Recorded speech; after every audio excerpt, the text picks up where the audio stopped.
கிறிஸ்துவில் பிரியமானவர்களே, இன்றைய தினம் பெந்தெகோஸ்தே பெருவிழாவை பற்றிய யோவானின் நற்செய்தியில் இயேசு அப்போஸ்தலர்களுக்கு தூய ஆவியை அனுப்புவதாக உறுதியளிக்கின்றார். பயத்தினால் தாங்கள் இருந்த இல்லத்தின் கதவுகள் மூடப்பட்டிருந்தாலும் அவர்கள் பலத்த காற்றின் இரைச்சலை கேட்கிறார்கள்.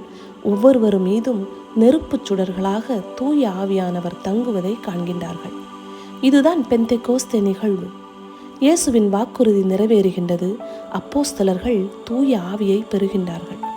பயத்தால் நடுங்கிய அவர்கள் தூய ஆவியின் சக்தியால் நற்செய்தியின் தைரியமான சாட்சிகளாக மாறுகின்றனர்.